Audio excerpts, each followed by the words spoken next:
clicar ali em cima do slide. Em cima de quem? Do slide? Mas em cima do slide tem assim, começar a gravação, alguma coisa desse Pois sentido. é, desse naipe, mas hoje aqui não estou vendo, não. Deixa eu voltar lá, então. Deixa eu ver. Não, não tem não, menina. Pode mandar depois? Espera aí um pouquinho. Vou puxar mais aqui.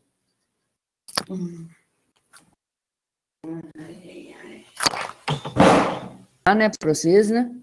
Então, mas ele... Estou esperando a figura ali. Então, gente, a gente já sabe que a pele tem uma grande função de barreira física, né? E protegendo o homem através do meio ambiente. Ô, meu filho, eu quero que... eu queria que você botasse aqui para gravar. Ah, para gravar? Você conseguiu subir? Quem que te que menino ali, o Zezinho ali, o coleguinha da Adriana ali. É só iniciar a gravar, né? Perfeito. Tá. Ok. Aí você... Aí eu já estou aqui, Tá todo mundo aí, né? Tranquilo, né? Vamos lá. Beleza. Isso. Obrigada, tá? Então, gente, continuando aí o câncer de pele. Tá gravando? Tá gravando, Maria? Tá gravando. Tá gravando, tá ótimo. Então tá bom. Viva quem sabe, né? Então, tchau, obrigada. Então, continuando aí o câncer de pele, nós já falamos, né? E nós continuaremos aqui. Vamos lá. Então, os fatores de risco aí, principal para os câncer de pele, não melanoma, tá?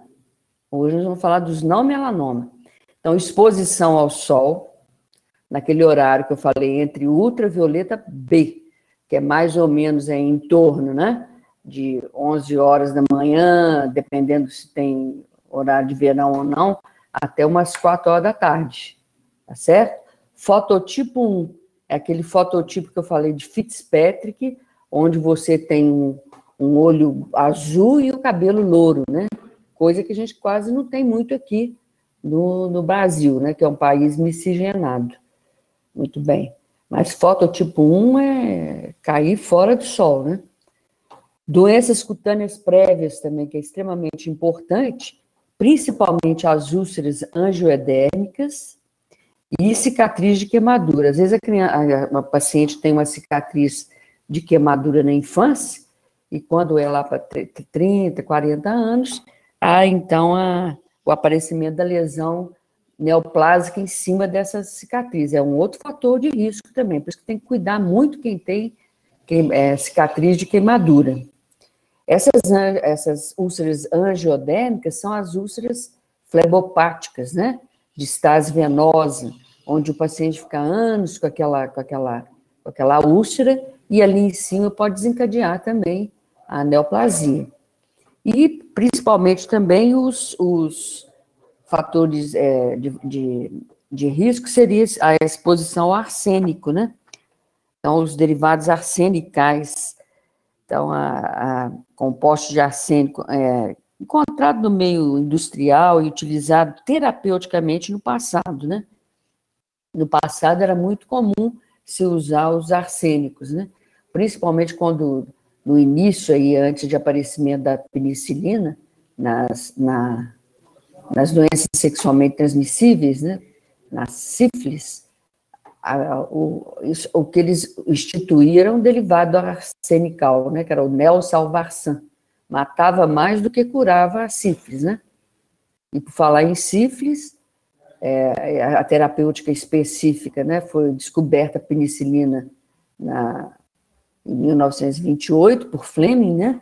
E aí sim houve então o tratamento específico para a lúes, ou também conhecida como sífilis, né? Sífilis vem de um nome, né? Sífilos, que é um pastor, que é um poema que Fracastor, em 1580, escreveu esse poema de 580 páginas, né? Onde Sífilos, que era um pastor, tanto amou a sua comunidade, que os deuses mandaram para ele essa doença, né? A sífilis. Por isso que é chamada de sífilis. também conhecida como Lewis. Então, vamos lá, continuar aqui, que é onde passa. Ai. Vamos continuar aqui, cadê? Fatores de risco. Muito bem. Agora, isso aqui é os fatores de risco para o melanoma, que nós vamos falar depois na outra aula, tá? Então, nós temos os cânceres cutâneos, a classificação dos cânceres cutâneos, né? Então, a classificação, a gente tem de origem ectodérmica, né, que é o câncer primitivo, origem ectodérmica. E dentro da ectodérmica tem de origem epitelial. Então, de origem epitelial, os principais são o epitélio de revestimento, né, que é o epitelioma basalioide e o carcinoma epidermoide. Muito bem, então, o epitelioma basalioide, ele perfaz os 65% dos cânceres de pele, que é o CBC, carcinoma basocelular. Então, esse carcinoma basocelular é o mais encontrado, né? É mais ou menos aí em torno de 65% é ele. Depois vem o carcinoma epidermoide, que é mais ou menos 33%, né? 65%, 33%. E o melanoma nós vamos ver na próxima aula, que é 3%. Tá certo? Então, esse epitélio de revestimento, o principal, o mais encontrado é o basalioide. Muito bem. Vamos lá. Então, nós vamos ver o carcinoma cutâneo primitivo, de origem ectodérmica, né, que é o epitelial, epitélio de revestimento, basalioide e o epidermoide.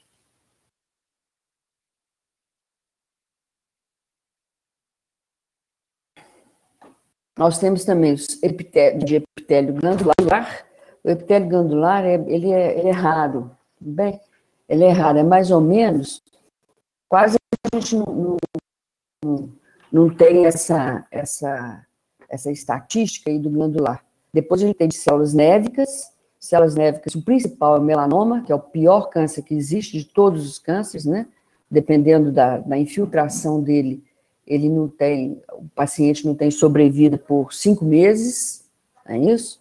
E depois a gente tem os de origem mesodérmica, que são sarcomas também, certo?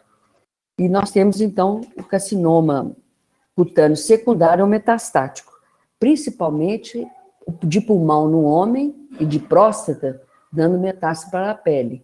E para mulher, e da mulher, o principal é de mama, né, e do colo uterino.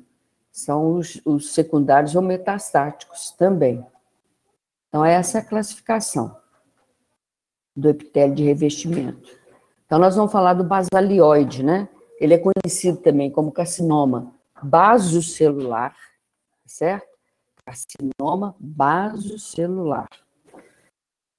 Então, carcinoma basocelular.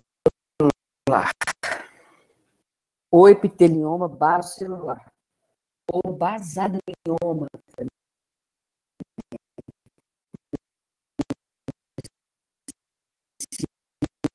Como essa sinonímia. Vocês têm que saber, sinonímia é extremamente encontrado, é as iniciais, né? CBC, carcinoma basocelular. As características clínicas e epidemiológicas dele. Então, ele é o mais frequente dos tumores malignos. A pele perfazendo 65%, é constituído por células que se assemelham às células da camada basal, a camada basal ou a camada germinativa, tá certo? Da epiderme. Ele pode ser considerado como incapaz de originar metástase à distância, tá certo? Mas possui, entretanto, malignidade local, podendo invadir e destruir tecidos adjacentes, né? Por exemplo, então a pele, a musculatura, os ossos, né? Ele é infiltrativo, né? Ele pode destruir os tecidos adjacentes, mas ele é incapaz de originar metástase à distância. É muito raro, né? Eu, por exemplo, nunca vi. Então, muito bem. A origem dele, eu acabei de falar, que são células, né? Células basais e os anexos da pele também, folículo piloso, tá? Os anexos ali, ó. Por isso é que o base celular jamais aparece em mucosa, né? Mucosa a gente não tem nem folículo, né? Nem glândula sebácea, nem sudorípora, né? Muito bem. Então, esses anexos, né? Apesar de existirem na camada basal, né? Ele não existe em pele. Então, é muito raro você ver um carcinoma basocelular em mucosa de lábio, mucosa genital, né? Muito bem. Ele ocorre sempre, ainda nas características aqui, ó, acima dos 40 anos, em ambos os sexos, né? Acometendo a extremidade cefálica, em 88%. Então, ele é muito comum, mas na face. E aí tem livros que falam, 2/3 superiores da face é base celular, o terço inferior é espino celular. Nem sempre, né? Mas, basicamente, 86% é na extremidade cefálica, o base celular, que vocês vão ver mais na clínica cirúrgica lá. E no tronco, ele aparece no tronco também, 9%. Nos membros também pode ocorrer em 5%. Ele atinge mais a raça branca, que eu já falei, né? Fototipo 1, em 99%. Não atinge mucosas, né? E frequentemente em pele íntegra. Às vezes você não tem lesão para fazer a predisposição dele. Por exemplo, as ceratoses aquitínicas, né? Aquitínico vem de sol, vem do latim, né? Então a pessoa fica muito exposta ao sol ao longo da vida. E ao aparecimento, então, das lesões eritêmato-descamativas, né, ceratósicas, que é a ceratose actínica, tá certo? Geralmente a lesão é única, a evolução é de meses a anos, aí o paciente fala com a gente, doutora, eu tô com essa feridinha aqui no meu rosto, ó, ela nunca cicatriza, já passei tudo, não cicatriza, já passei isso, já passei aquilo, já fui no doutor fulano, e ela não cicatriza. De vez em quando ela coça, de vez em quando ela sangra, tá? Muito bem. Então, o fator predisponente, principais aqui, já falei, a exposição à luz solar, né, mais o ultravioleta, que é naquela faixa de ultravioleta B, de 290 a 300 nanômetros, tá certo?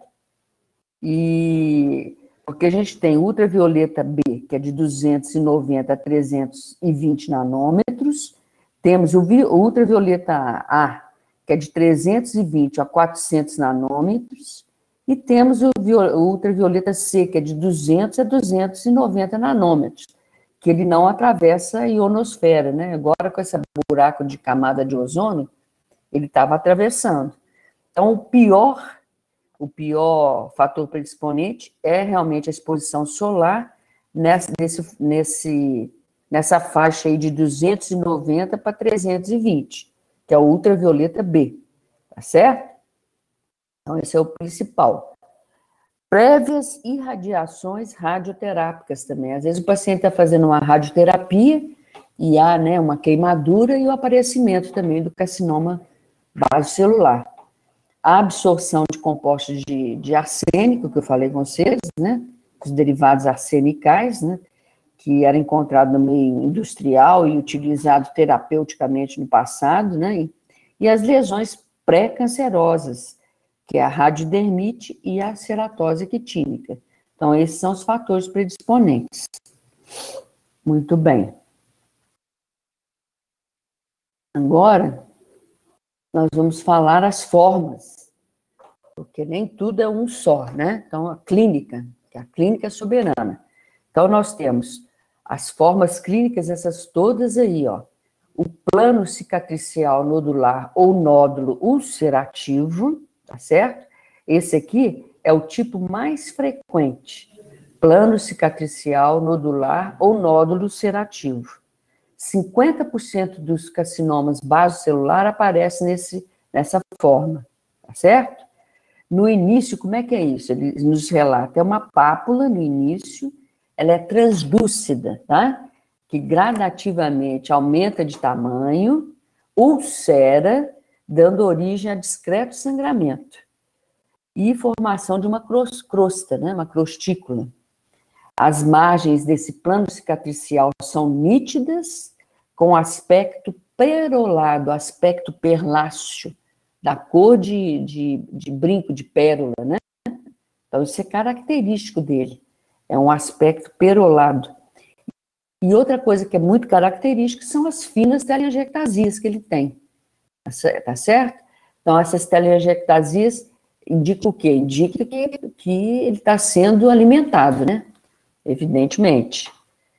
Quando ocorre uma pigmentação nesse plano cicatricial nodular ou nódulo ulcerativo, às vezes ele adquire uma pigmentação escura, entendeu? Na lesão. Então, ele recebe o nome de epitelioma basalioide pigmentado, ou carcinoma basocelular pigmentado. Quando ele recebe essa terminologia, quando ele pega esse pigmento, o diagnóstico diferencial principal tem que ser feito com MM, com melanoma maligno, tá certo? Muito bem. Agora, o cístico globoso. Então, esse cístico, ele apresenta, então, uma consistência firme, sem flutuação, tá? De aspecto cupuliforme, em cúpula, né? Cupuliforme. E também com telangiectasias na superfície. Depois a gente tem o pagetoide ou superficial, que são lesões múltiplas, né?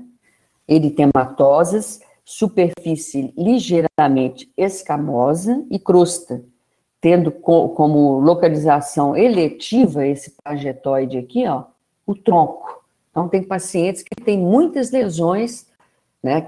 Pacientes que ficam expostos ao sol durante vários anos, e depois chega lá com essas lesões eritemato-descamativas, e elas são a superfície bem escamosa realmente, e a localização eletiva é o tronco. Nós temos o terebrante, né, que caracteriza pela sua rápida evolução, com invasão e destruição de músculos, cartilagem, e ossos e outras estruturas. O terebrante, graças a Deus, ele não é muito frequente, mas o próprio nome já diz, terebrante, né? Ele vai invadindo e faz essa invasão e destruição de músculo, cartilagem, ossos e outras estruturas. Nós temos o vegetante, que é conhecido também como úlcero vegetante. Esse vegetante, né, o que é vegetação? Lembra da vegetação das lesões elementares lá, né? A vegetação é como se fosse o quê? Um aspecto de couve-flor, né? Vegetante. Então, as papilas dérmicas vão lá em cima, ó, certo? Ele tem ela amolecido, né? É como se fosse um aspecto de couve-flor também. Ele faz um importante diagnóstico diferencial, esse aqui, com o epidermoide, com o carcinoma espinocelular, tá? Então, esse aqui, o principal diagnóstico diferencial, quando ele é vegetante, é com o carcinoma espinocelular, CEC. Muito bem. E, por último, nós vamos ter o esclederiforme, né? Que a variante desse esclederiforme é menos frequente, e o diagnóstico diferencial dele, ele é feito pela patologia. Então, o histopatológico que fala para a gente. Mas a gente tem que lembrar que o aspecto dele é um aspecto, como se fosse uma placa que você não consegue preguiar a pele, né? É esclederiforme. É uma placa branco-amarelada, escleroatrófica, dura e lisa, às vezes com telangiectasia também. As bordas são bem mal definidas, né? E a evolução é lenta, e ele nunca se ulcera. E o prognóstico deste aqui também, ele é reservado devido às recidivas. Então, o diagnóstico diferencial desse esclederiforme é muitas das vezes feito com a esclerodermia em placa, né? Que é essa patologia do tecido conjuntivo. Então, essas são as formas principais do carcinoma basocelular ou epitelioma basalioide. Muito bem. Agora nós vamos falar do epidermoide, né? Então, ele é conhecido também, a sinonímia dele. Então, ele é conhecido como epitelioma, né? Ou carcinoma espinocelular. Por que é espinocelular, né? Espinocelular, porque ele pega a camada de Malpighi, onde a gente tem ali aquelas células com os desmossomos, né? Então, as características clínicas e epidemiológicas, ele é basicamente assim, não tão frequente quanto o carcinoma basocelular, mas ele tem 33% de chance de o paciente ter o espino celular. Então, ele é constituído, então, por proliferação atípica de células espinhosas, né? Com tendência invasiva. Esse já dá metástase, porque ele invade, né? Então, ele dá metástase, principalmente para os glândulos regionais, quando o tumor se localiza na pele. E quando o tumor se localiza na mucosa, ele tem 60% de chance de dar metástase, tá certo? Então, o carcinoma espinocelular, ou também chamado de epidermoide, quando ele está na pele, tem 60% de originar metástase à distância. E quando ele é originado na pele, ele tem de 3 a 6% de chance de dar metástase. Então, é muito importante a localização, né? Então, se tiver localização em mucosa labial, mucosa genital, a tendência é 60% de já ter origem metastática. Então, na pele, ele acomete mais, então, a face, o dorso das mãos, tá? E na mucosa, o lábio inferior, na glande, nos homens, e na vulva, nas mulheres. Ele pode ocorrer em pele também íntegra, mas frequentemente ele ocorre sob pele alterada, através da ceratose actínica, que é uma lesão pré-cancerosa, tá? Pode acontecer também através de uma leucoplasia, às vezes o paciente está com uma placa brancacenta na mucosa, né? Mucosa labial, uma placa brancacenta, e ele pode localizar ali em cima dessa leucoplasia. Ele pode também se apresentar através da radiodermite, né, paciente fazendo radioterapia, e também do xeroderma pigmentoso. O que é esse xeroderma pigmentoso? É uma patologia genética, tá? Ocorrem, as crianças até mais ou menos 4 a 5 anos, têm vários carcinomas, basocelular, espinocelular. Por quê? Isso é um defeito no DNA. Então, não há absorção, né, do ultravioleta. Então, é chamado de xeroderma pigmentoso. Ele pode aparecer também através das úlceras crônicas, né, que eu acabei de falar, principalmente de úlceras flebopáticas, de lesões de queimadura, né, prévia, a cicatriz de queimadura prévia, né. Ele acomete mais o sexo masculino, esse aqui, o outro tanto faz, né, mulher contra o homem, né. E aqui é mais o sexo masculino, 2-1, tá? Após os 50 anos. E a cor, evidentemente, né, do paciente é a cor branca, né? O fototipo de 1-2, né? A lesão é única, esse aqui, e a evolução é em meses e anos. Então, os aspectos iniciais deles, né? Como é que ele aparece, né? O aspecto inicial. E formas clínicas, né? As lesões são erosivas, né? Ulceradas, eu falei com vocês, ulceradas, vegetantes e, às vezes, úlcero-vegetantes. A característica importante desse carcinoma espinocelular é a base dele, né? A base é a base infiltrada, dura, né? Você palpa a base dessa patologia. Então, essa aí é mais ou menos a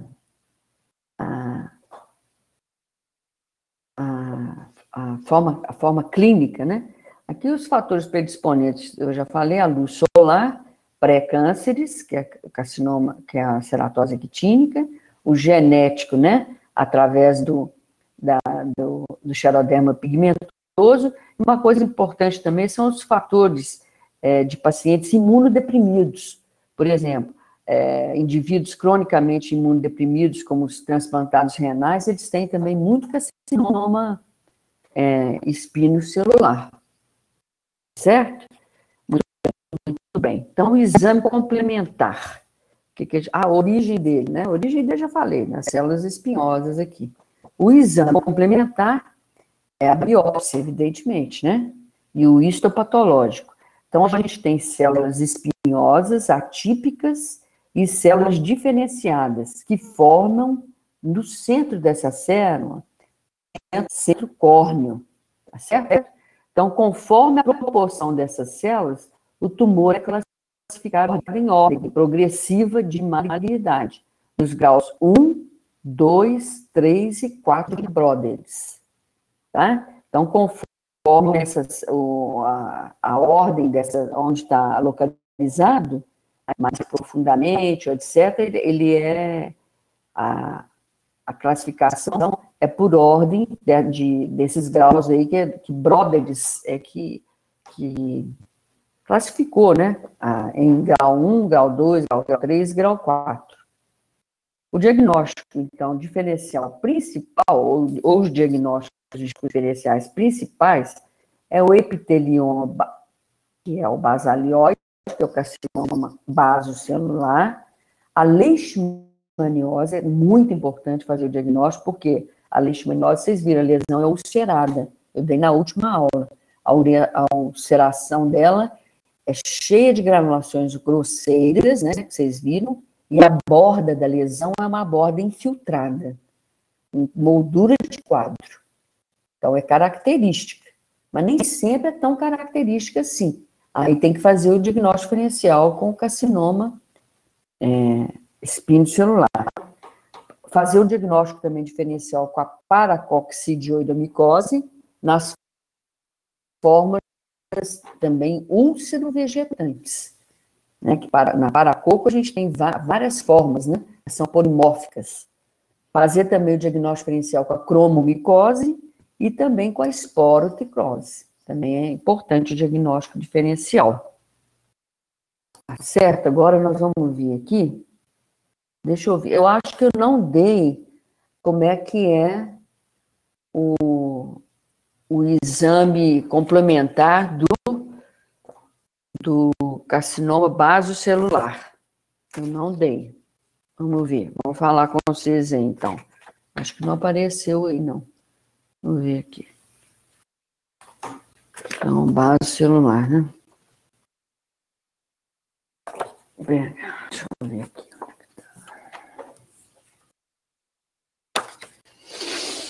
Eu dei as formas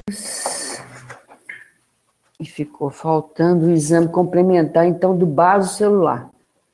Então, carcinoma basocelular.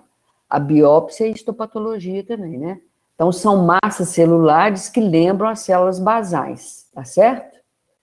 Então, o Luiz Mauro manda para você lá, ó, Celeste, aqui eu estou vendo aqui, ó, que tem massas celulares, elas lembram, então, as células basais.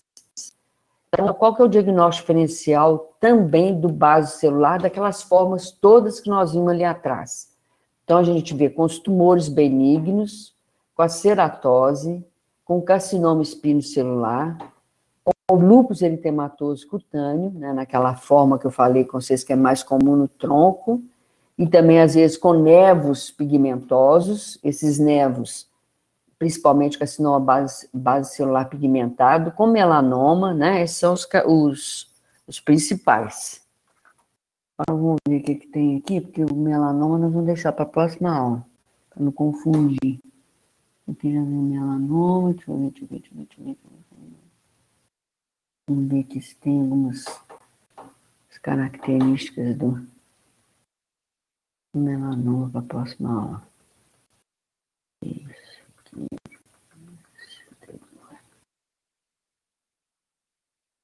Tem alguma pergunta entre desses dois aí, gente? Alguém tem alguma dúvida aí dos dois carcinomas não melanoma? Não, né? Vamos ver se tem fotos aqui dele agora. Espera só um pouquinho. Acho que não tem, tem na outra. Ô, Maria Clara, vocês já chegaram a um consenso aí dia da prova? Então, professor, provavelmente na primeira semana de julho, no dia 6. Só que a gente está vendo ainda se confirmando a data da próxima prova de saúde do adolescente, porque a gente teve uma hoje. Eu te aviso semana que vem. Antes, né? Semana que vem, que é a última aula. Ó, eu vou dar os slides desse na outra aula, tá, gente? Porque teve essa outra confusão aqui, que é uma confusão que eles me aprontam aqui com esses meus slides. E aí eu vou dar para vocês, antes de começar o melanoma, eu entro com os slides do carcinoma base celular e do espino celular. Tá bom? Então, um abraço para vocês e até terça-feira que vem, se Deus quiser. Ok. Aí você pede eles aí para deixar aí no chat aí os nomes, tá? Da presença. Tá bom. Um abraço. Tchau. Tchau.